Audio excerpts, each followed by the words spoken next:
Hello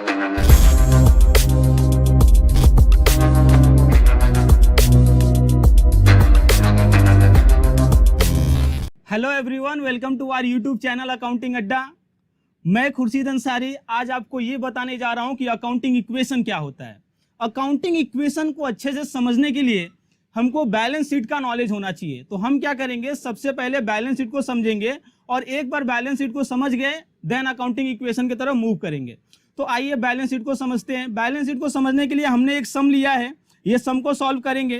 तो ये सम में क्या बोला जा रहा है, देखिए कि अजय हैं, उन्होंने बिजनेस स्टार्ट किया और बिजनेस में पैसा कितना डाला, 5 लाख रुपया। तो कैश बढ़ा 5 लाख से और बिजनेस में कैपिटल की लायबिलिटी बढ़ी 5 लाख से। तो कैश 5 लाख और कैपिटल 5 लाख। दूसरा ट्रांजैक्शन देखिए क्या है, टुक बैंक लोन 50,000 फॉर बिजनेस। उन्होंने क्या किया, बिजनेस करने के लिए 50,000 का बैंक लोन लिया। तो हमारे ऊपर बैंक लोन की एक जवाबदेही आ गई, जिम्मेदारी आ गई 50,000 का, और उसका चद्दर ओढ़े ओढ़े अपने पास पैसा आ गया 50,000। तो हमारा कैश बढ़ गया 50,000 से और हमारे पास ये बैंक लोन की लायबिलिटी बढ़ गई 50,000 से। उसके बाद से हमने क्या किया है, हमने गुड्स खरीदा है 2 लाख का कैश पे। तो हमारा क्या होएगा, हमारा गुड्स खरीदा है तो परचेस का खर्चा होगा और 2 लाख से हमारा कैश कम हो जाएगा। तो हमारा कैश 2 लाख से कम हो गया और ये जो 2 लाख से कम हुआ ये क्या हो गया, हमारा परचेस का खर्चा हो गया 2 लाख। उसके बाद से हमने क्या किया है, जो गुड्स खरीदा था पूरा गुड्स हमने 3 लाख का बेच दिया ऑन क्रेडिट, उधारी पे। तो जिसको हमने उधारी पे बेचा है उसको डेटर बोलेंगे। तो 3 लाख का हमारा डेटर का पावर बढ़ा और 3 लाख से हमारा सेल का इनकम बढ़ा। तो यहाँ पे सेल का इनकम 3 लाख और यहाँ पे डेटर का पावर हमारा 3 लाख। उसके बाद से हमने क्या किया, हमने लैंड एंड बिल्डिंग खरीदा 1 लाख का, प्लांट एंड मशीनरी खरीदा 1 लाख का। तो लैंड एंड बिल्डिंग और प्लांट एंड मशीनरी हमारा एसेट बन जाएगा और ये एसेट को क्रिएट करने के लिए अपने को 2 लाख रुपया देना पड़ा। तो 2 लाख रुपया अपने पास से चले जाएगा। तो 2 लाख ये हमारे पास से चले गया और हमारा लैंड एंड बिल्डिंग 1 लाख का बन गया पावर, प्लांट एंड मशीनरी हमारा 1 लाख का बन गया पावर। उसके बाद से हमने क्या किया, हमने अपने एम्प्लॉय को 20,000 का सैलरी दे दिया। तो हमने जब इस सैलरी दिया तो हमारा सैलरी का खर्चा हुआ रहेगा 20,000 और क्योंकि हमारे पास से 20,000 गया रहेगा तो हमारा कैश भी तो 20,000 से कम हुआ रहेगा। ओके। उसके बाद से हमने ऑफिस रेंट पे किया है 5,000। तो 5,000 ऑफिस रेंट पे किया तो 5,000 ऑफिस रेंट का खर्चा और 5,000 से हमारा कैश भी कम हो गया। उसके बाद से हमने इंटरेस्ट ऑन लोन 5,000 दिया है। तो हमने जो बैंक से लोन लिया है उस पर अपने को 5,000 इंटरेस्ट देना पड़ा। तो 5,000 हमारा इंटरेस्ट का खर्चा और 5,000 से हमारा कैश कम हो गया। तो हमारा ये 5,000 इंटरेस्ट का खर्चा और 5,000 से हमारा कैश कम हो गया। जब भी आप इसको सॉल्व करोगे ना दोस्तों तो आपका आंसर आएगा 1,20,000। तो अभी देखिए, अगर जो मैं नेट में बात करूं तो हमारे साथ हुआ क्या, हमने 3 लाख कमाया और ये हमने 3 लाख कमाने के लिए खर्चा कितना किया, 2,30,000 का खर्चा किया। तो हमने 3 लाख कमाया और ये 3 लाख कमाने के लिए हमसे 2,30,000 का खर्चा हो गया। तो हमने नेट में कमा कितना लिया, हमने नेट में कमा लिया 70,000। अभी आप ये बताओ, जो हमने 70,000 कमाया किसको बिलोंग करता है, बट ऑब्वियस जिसने बिजनेस में पैसा लगाया है, एज अ ओनर मालिक। जो मालिक का खाता है उसे हम क्या बोलते हैं, कैपिटल बोलते हैं। तो कैपिटल में अभी क्या होएगा, ये जो 70,000 है जाकर के जुड़ जाएगा। तो अभी देखो, जो कैपिटल था ओनर का सबसे पहले था 5 लाख और ये 5 लाख पे हमने कमा कितना लिया, 70,000। तो अभी कैपिटल कितना हो गया, 5,70,000। तो यहां से हमारा ये प्रॉफिट इसमें ऐड हो गया। कितना प्रॉफिट होगा, 70,000 ऐड हो गया। तो अभी हमारा जो कैपिटल हुआ 5,70,000 हुआ। कुछ लोग ये सोचते रहेंगे हमने बैंक लोन में क्यों नहीं ऐड किया। देखिए, बैंक लोन में हम ऐड नहीं कर सकते क्योंकि बैंक कभी एज अ ओनर पैसा नहीं लगाता बिजनेस में। उसको क्या मतलब रहता है, बैंक से में जो बैंक ने हमको पैसा दिया उस पर क्या रहता है उसको कि जो इंटरेस्ट है भाई उसको मिलना चाहिए, उसको हमारे प्रॉफिट से मतलब नहीं होता है। वो हमारे सुख और दुख का साथी नहीं होता है, उसको बस इंटरेस्ट से मतलब होता है। तो इसीलिए हम उसका जो भी प्रॉफिट होएगा उसको उसमें ऐड नहीं करेंगे। ओके, जब भी आप इसको जोड़ोगे ना तो आपका आंसर आएगा 570 प्लस 50,000 तो 6,20,000।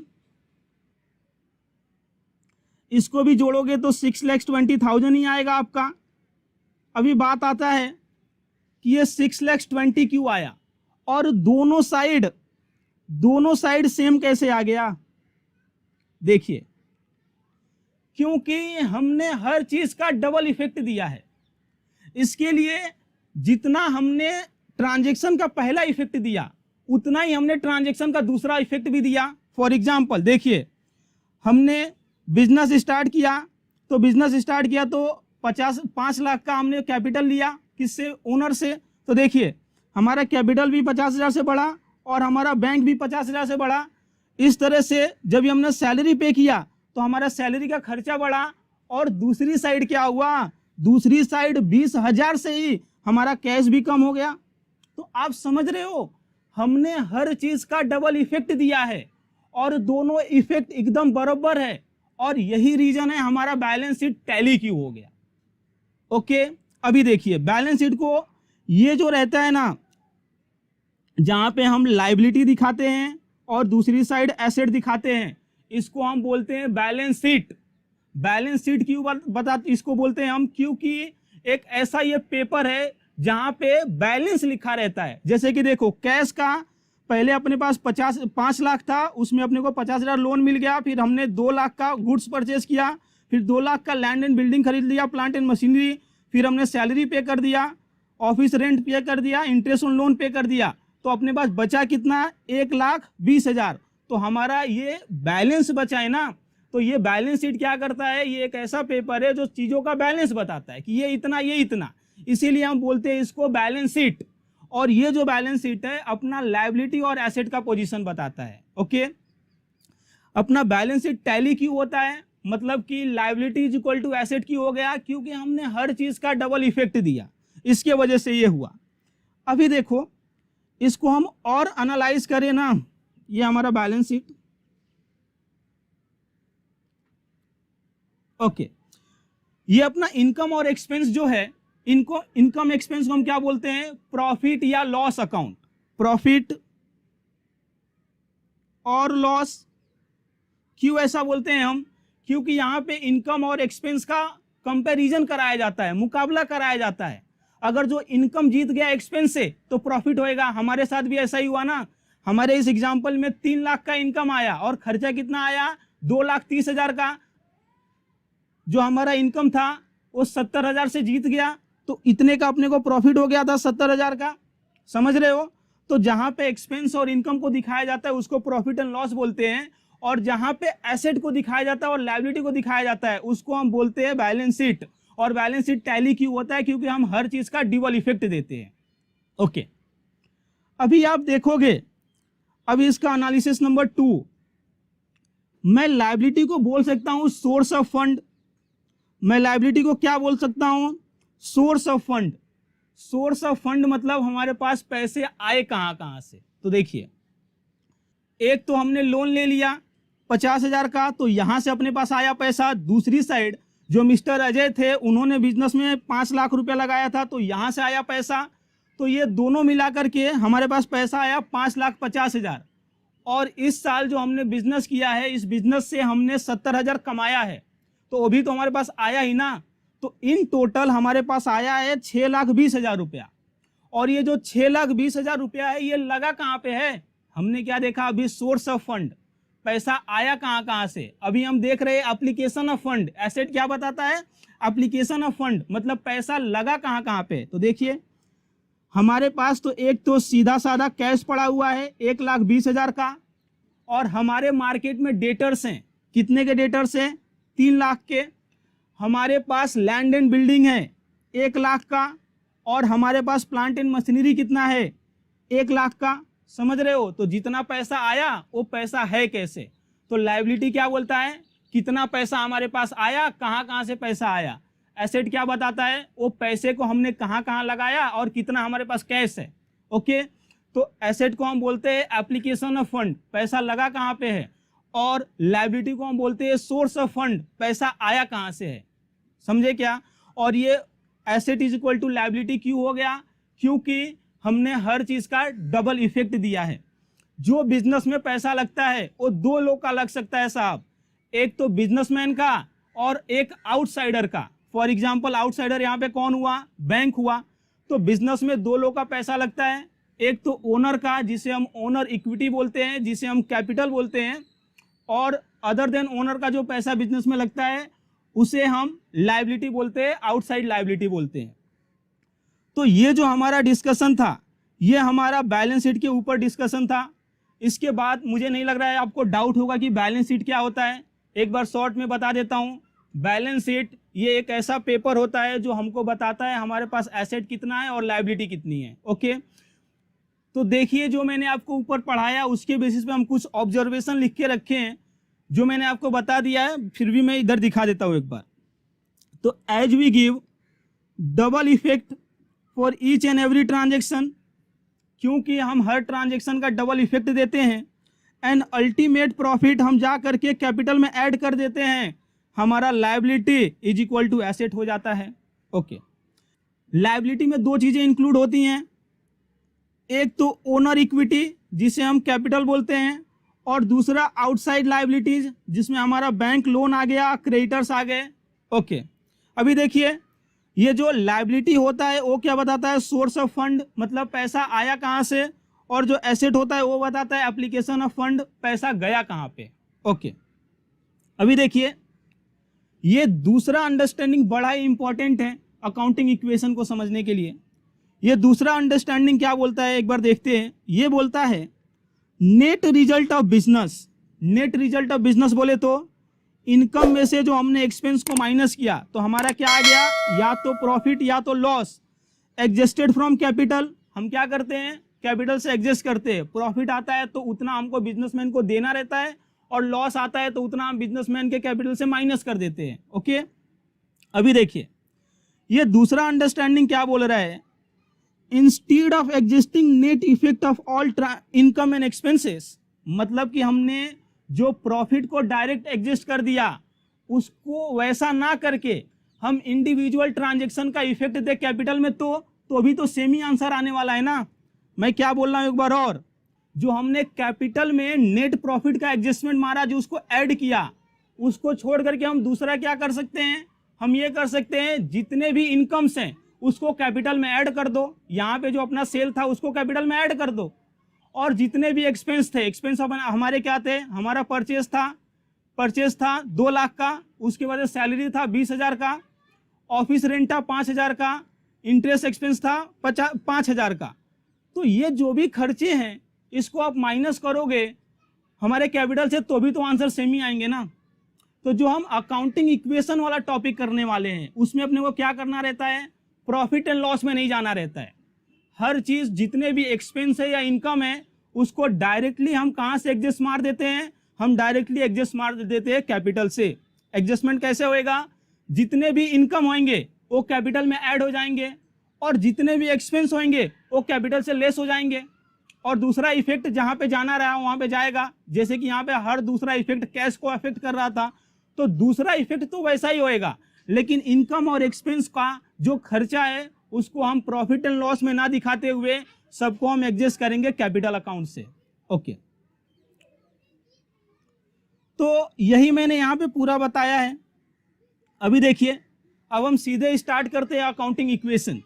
अकाउंटिंग इक्वेशन, तो यहाँ पे सबसे पहले इक्वेशन का मतलब क्या होता है वो देखते हैं।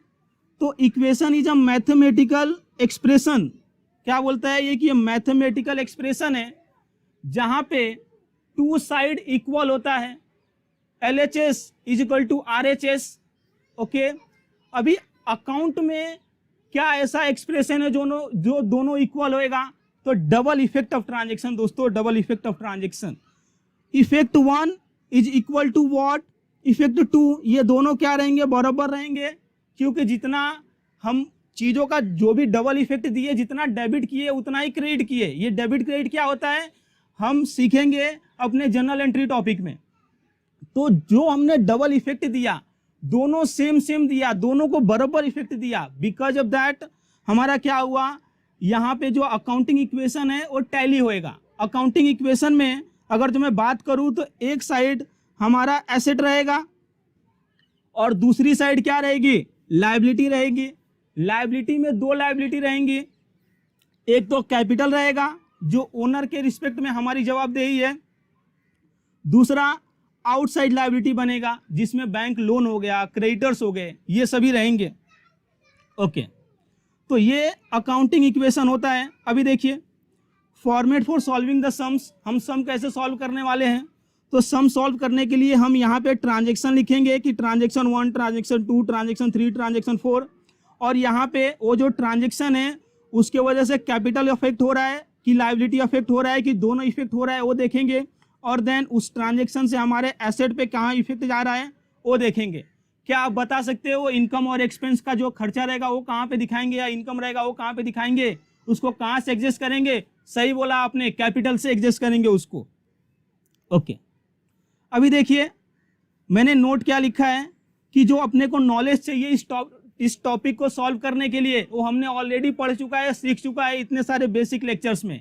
ओके, यहाँ पे हमको एक चीज का ध्यान रखना है, वो क्या है कि हमको जो भी इनकम एक्सपेंस है उसको सीधे कैपिटल से एडजस्ट करना है। देखिए अ बिजनेसमैन, अभी देखिए एक एडजस्टमेंट आपको आना चाहिए, गुड्स सोल्ड का और गुड्स परचेज का एडजस्टमेंट कैसे करते हैं। तो देखिए जब भी हम गुड्स खरीदेंगे तो हमारा गुड्स खरीदने से हमारा पैसा जाएगा, और दूसरी साइड हमारा स्टॉक भी तो बढ़ेगा ना। स्टॉक मतलब गुड्स जो गोडाउन में गुड्स है वो भी तो बढ़ेगा ना। तो हमारा क्या होएगा, एक पैसा गया हमारे पास से और दूसरा हमारा गोडाउन में गुड्स बढ़ा। अभी हम बेचेंगे तो क्या होएगा, बेचेंगे तो गुड्स घट जाएगा और हमारे पास पैसा आ जाएगा। समझे क्या? तो देखिए यहाँ पे एग्जांपल मैंने दिया है परचेज गुड्स एंड सोल्ड के लिए। तो हमने क्या किया, सबसे पहले गुड्स परचेज किया है। कितने का परचेज किया है? 1 लाख का परचेज किया है। तो 1 लाख से हमारा स्टॉक बढ़ जाएगा, जो गोडाउन में गुड्स है, माल है, वो बढ़ जाएगा। और दूसरी साइड जो क्रेडिटर्स हैं, हम ऐसा मान के चल रहे हैं कि हमने उधारी पे खरीदा है, तो हमारा जो क्रेडिटर्स है वो भी 1 लाख से बढ़ जाएगा। अभी देखिए जब भी हम गुड्स को बेचेंगे, सोल्ड गुड्स कॉस्ट प्राइस कितना है? कॉस्ट प्राइस है 1 लाख रुपया। 1 लाख का कॉस्ट प्राइस है और हमने उसको बेच दिया 1,20,000 में। अभी आप ये बताओ हमारा गुड्स हमारे पास से जाएगा कितना? जितना रहेगा उतना ही जाएगा ना। तो आपका गुड्स आपके पास से जाएगा कितना? 1 लाख रुपया। अभी देखिए जिसको हमने बेचा उससे हम लेंगे कितना? 1,20,000 लेंगे ना। देखिए आपके पास से कुछ गया 1 लाख का और आपके पास कुछ आया 1,20,000 का, तो ये जो 20,000 का प्रॉफिट हो गया, वो प्रॉफिट को हम कहाँ से एडजस्ट करते हैं? वो प्रॉफिट को हम हमेशा कैपिटल से एडजस्ट करते हैं। प्रॉफिट क्या होता है, कैपिटल में ऐड होता है कि लेस होता है? तो कैपिटल में ऐड होता है। तो यहाँ पे ये कैपिटल पे हमारा ऐड होएगा प्रॉफिट, और इसके वजह से हमारा कैपिटल बढ़ जाएगा। ओके, तो इस तरह से गुड्स परचेस और सोल्ड का अपने को एडजस्टमेंट करना है। तो जो हमने अकाउंटिंग इक्वेशन सीखा उसके लिए हम एक सम सॉल्व करने जा रहे हैं। जो हमने ऊपर सम देखा बैलेंस शीट बनाने के लिए सेम सम लेंगे, लेकिन यहाँ पे हम क्या करने वाले हैं, यहाँ पे हम उसका अकाउंटिंग इक्वेशन बनाने वाले हैं। ओके, अकाउंटिंग इक्वेशन में क्या होएगा, जितना एसेट होएगा उतना ही लायबिलिटी होएगी। ठीक है, यहाँ पे क्या बोल रहा है, सबसे पहले मिस्टर अजय ने 5 लाख का कैपिटल डाला था बिजनेस में, तो इसके बेसिस पे क्या होएगा, हमारा 5 लाख का कैपिटल बढ़ जाएगा और हमारे बिजनेस में कैश कितने का बढ़ जाएगा, कैश बढ़ जाएगा 5 लाख का। उसके बाद से अभी ये होने के बाद हमको क्या करना रहता है, हर ट्रांजैक्शन के बाद अकाउंटिंग इक्वेशन बनाना रहता है। तो अकाउंटिंग इक्वेशन अभी यहाँ पे क्या बोलेगा, हमारा कैपिटल हुआ 5 लाख का और हमारे पास कैश रहा 5 लाख का। तो देखिए ये asset is equal to liability है कि नहीं, है ना। दूसरा ट्रांजैक्शन क्या हुआ, हमने बैंक से लोन लिया था 50,000 का, तो हमने जो लोन लिया था तो हमारे ऊपर लायबिलिटी बन गई 50,000 का, और हमारे पास कैश भी तो बढ़ गया ना 50,000 का, लोन का चद्दर ओढ़े ओढ़े हमारे पास 50,000 कैश आया रहेगा। तो इसके बाद हम अकाउंटिंग इक्वेशन देखें तो क्या हुआ, देखिए 5 लाख का हमारे पास कैपिटल, 50,000 का हमारे पास liability in the form of bank loan. Then हमारे पास एसेट कितना है, हमारे पास एसेट है 5,50,000 का इन द फॉर्म ऑफ कैश। उसके बाद से हमने क्या किया है, हमने गुड्स बाय किया है कैश पे कितने का, 2 लाख का। हमने कैश पे गुड्स बाय किया 2 लाख का, तो हमारा 2 लाख से कैश कम हो गया रहेगा और हमारा 2 लाख का स्टॉक बढ़ गया रहेगा, है ना। तो देखिए हमारा 2 लाख से ये कैश कम हो गया और हमारे पास क्या हुआ, 2 लाख का स्टॉक बढ़ गया, स्टॉक 2 लाख से बढ़ गया। अभी इसके बाद मैं अकाउंटिंग इक्वेशन बताऊं तो अकाउंटिंग इक्वेशन कैसा बनेगा, देखिए दोस्त। तो हमारा ये अभी भी रहेगा 5 लाख कैपिटल और 50,000 का हमारा बैंक लोन, और यहाँ पे होएगा अपना 3,50,000 का कैश, और हमारे पास स्टॉक कितने का रहेगा, 2 लाख का। देखिए उसके बाद से हमने क्या किया, जो गुड्स खरीदा था उस गुड्स को हमने बेच दिया, कितने का बेच दिया, 3 लाख का। हमने गुड्स खरीदा कितने का था, खरीदा था 2 लाख का, बेच कितने का दिया, 3 लाख। तो 1,20,000 का प्रॉफिट होएगा। तो प्रॉफिट को कहाँ से एडजस्ट करेंगे, कैपिटल से एडजस्ट करेंगे। तो देखिए हमारे पास गुड्स जाएगा कितने का, तो जितने का चीज़ें रहेंगी उतनी की ही जाएंगी ना। दूसरी तरह से बोलूँ तो गुड्स का जो कॉस्ट प्राइस है उतने से माइनस करते हैं हम। तो हमारे पास से गया कितना गुड्स, 2 लाख, और हमने उधारी पे बेचा है दोस्तों। तो जिसके वजह से हमारे पास एक और पावर बन जाएगा, वो पावर का क्या नाम रहेगा, डेटर। कितने से ये पावर बनेगा, हमने उसको 3 लाख का बेचा है ना, तो 3 लाख से पावर बनेगा डेटर का। अभी देखिए हमारे पास से गया गुड्स 2 लाख का, हमारे पास पावर कितना आया, पावर आया 3 लाख का, तो 1 लाख का प्रॉफिट हो गया ना। और प्रॉफिट को कहाँ से एडजस्ट करते हैं, हम कैपिटल में एडजस्ट करते हैं। हमारा प्रॉफिट से कैपिटल बढ़ गया, कितने से, 1 लाख से। अभी अकाउंटिंग इक्वेशन देखते हैं हम, तो हमारे पास 6 लाख का कैपिटल हुआ और 50,000 का हमारे पास बैंक लोन हुआ। हमारे पास कैश बचा है 3,50,000 का, और उसके बाद से हमारे पास जो गुड्स है वो तो 1 रुपये का नहीं बचा, लेकिन हमारे ऊपर एक डेटर है, पावर है। पावर कितने का है, पावर है अपना 3 लाख। अभी देखो यहाँ पे हर समय asset is equal to liability होएगा, क्योंकि हम हर चीज़ का डबल इफेक्ट देते जा रहे हैं, और जो प्रॉफिट आ रहा है उसको हम कैपिटल से एडजस्ट करते जा रहे हैं। तो देखिए तो यहाँ पे आप देखो ये भी हुआ अपना 3 लाख, ये 3,50,000 और ये 3 लाख, तो 6,50,000, और ये भी 6,50,000 है। तो asset is equal to liability हो रहा है, और इसीलिए हम इसको अकाउंटिंग इक्वेशन बोलते हैं। आगे चलते हैं, आगे देखिए क्या हुआ, हमने लैंड एंड बिल्डिंग खरीद लिया कितने का, 1 लाख का, और हमने प्लांट एंड मशीनरी कितने का खरीद लिया, 1 लाख का। तो ये दोनों से क्या हुए रहेंगे दोस्तों, दोनों से हमारे पास ये दोनों पावर आए रहेंगे और हमारा पैसा चले गया रहेगा। तो देखिए यहाँ पे अपना प्लस हुआ रहेगा plant and machinery and land and building, ये दोनों कितने का प्लस हुआ रहेगा, 1-1 लाख का। ये भी 1 लाख का बढ़ा, लैंड एंड बिल्डिंग और प्लांट एंड मशीनरी भी 1 लाख का बढ़ा, और जो ये बढ़ा उतने से हमारा कैश भी तो कम हुआ रहेगा ना, है ना। तो हमारा कैश कम हो गया 2 लाख से। अभी हम अकाउंटिंग इक्वेशन देखें तो देखिए क्या बनता है, अभी भी ये 6,85,000 है, 6 लाख ये प्लस 50,000 ये। दूसरी साइड यहाँ पे हम देखें तो हमारा कैश कम हो गया, कैश कम होकर के कितना हो गया, 1,50,000 का कैश हो गया, और जो हमारा एसेट है, एसेट कौन कौन सा, कैश है, स्टॉक है, डेटर है, plant and machinery, land and building है।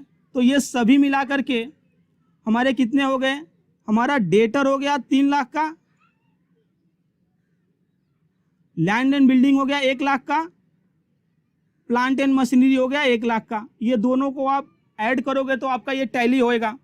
उसके बाद से हमने क्या किया है, देखिए हमने सैलरी पे कर दिया है 20,000 और ऑफिस रेंट पे कर दिया है 5,000। तो ये जो दोनों हमने पे किया है उतना हमारा एक्सपेंस हुआ। और एक्सपेंस को हम क्या करते हैं, हम प्रॉफिट एंड लॉस में तो दिखाते नहीं है, इधर हम क्या करते हैं सीधे कैपिटल से माइनस करते हैं। तो हमारा कैपिटल कितने से माइनस हो जाएगा, हमारा कैपिटल माइनस हो जाएगा 25,000 से, और हमारे पास से 25,000 कैश भी चले जाएगा। ओके, तो ये देखिए अभी हमारा अकाउंटिंग इक्वेशन क्या बना, ये 5,75,000 हमारे पास कैपिटल बचा, एंड देन 50,000 हमारे पास बैंक का लोन बचा, हमारा कैश बचा 1,25,000।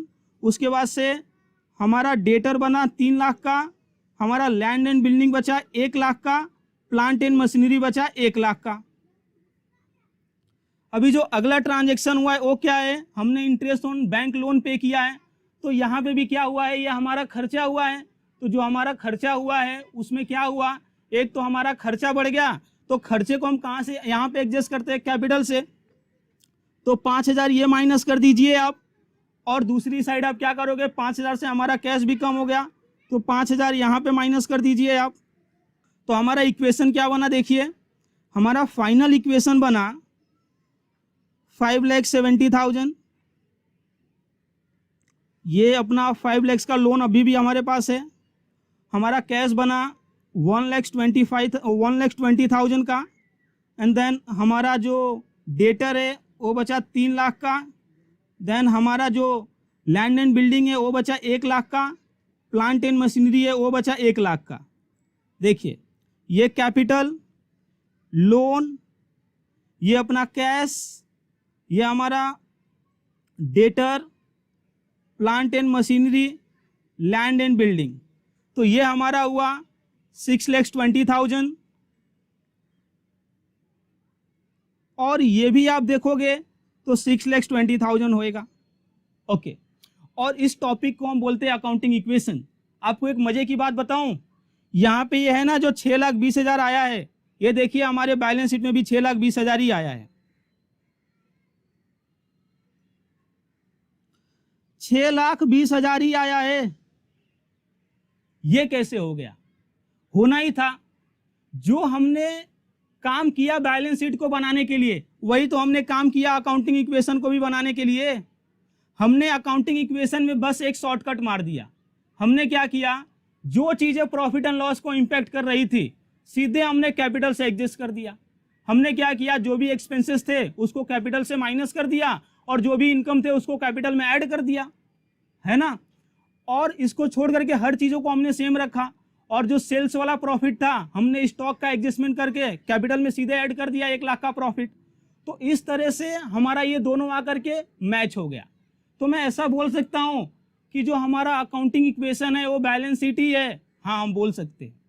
ये भी हमारा एसेट और लायबिलिटी का पोजीशन ही बताता है। इसका भी जो हमारा लायबिलिटी साइड है वो ये बताता है पैसा आया कहाँ से, और जो एसेट साइड है वो बताता है हमारा पैसा लगा किधर है। ओके, तो अकाउंटिंग इक्वेशन एक बैलेंस शीट बनाने का तरीका है। ओके, तो यहाँ पे ये मैं लेक्चर खत्म करता हूँ। आशा करता हूँ कि आपको बहुत अच्छे से अकाउंटिंग इक्वेशन है वो समझ में आया रहेगा। तो मिलते हैं अगले लेक्चर में मास्टर सम के साथ। वहाँ पे हम अकाउंटिंग इक्वेशन के लिए एक सम पढ़ाएंगे जहाँ पे हर चीज़ें कवर होंगी। अराउंड 80% आपका जो सिलेबस है वो एक सम से खत्म हो जाएगा। तो जरूर देखिएगा उस लेक्चर को। तो चलिए अभी के लिए बाय बाय, मिलते हैं अगले लेक्चर में अकाउंटिंग इक्वेशन का मास्टर सम के साथ। Thank you.